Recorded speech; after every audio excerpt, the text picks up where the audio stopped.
Bonjour, nous voici arrivés aujourd'hui au terme de notre parcours, et ce sont les apôtres après la Pentecôte que nous allons contempler aujourd'hui. Au nom du Père et du Fils et du Saint-Esprit. Amen. Lecture du livre des Actes des Apôtres au chapitre 9.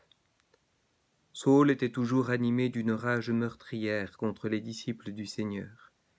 Il alla trouver le grand prêtre et lui demanda des lettres pour les synagogues de Damas, afin que, s'il trouvait des hommes et des femmes qui suivaient le chemin du Seigneur, il les amène enchaînés à Jérusalem. Comme il était en route et approchait de Damas, soudain une lumière venant du ciel l'enveloppa de sa clarté. Il fut précipité à terre. Il entendit une voix qui lui disait « Saul, Saul, pourquoi me persécuter ?» Il demanda « Qui es-tu, Seigneur ?» La voix répondit « Je suis Jésus, celui que tu persécutes. Relève-toi et entre dans la ville, on te dira ce que tu dois faire. »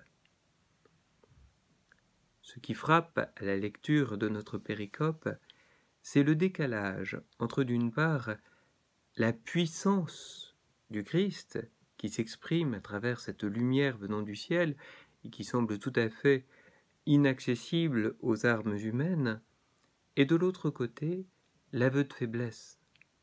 Je suis celui que tu persécutes. Paul est engagé dans une guerre. Il emploie des grands moyens et il se propose d'emmener les disciples du Seigneur enchaînés, mais sa guerre est dérisoire, et le voilà aujourd'hui cloué à terre devant cette apparition du Seigneur. Et nous voyons là ici le décalage entre l'homme qui vit selon la chair et qui regarde le monde selon les rapports de force. Il est soumis au stress, à la peur.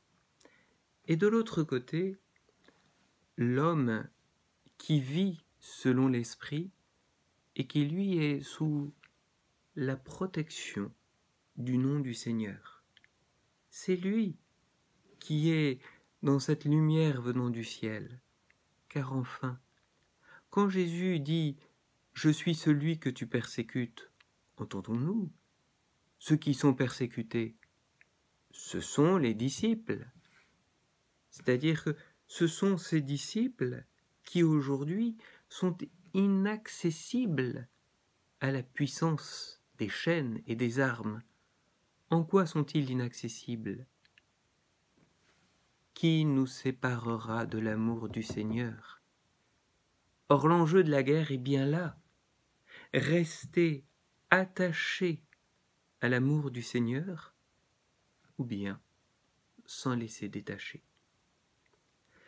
Au terme de notre parcours post-pascal, l'apôtre est irrémédiablement attaché à l'amour du Seigneur.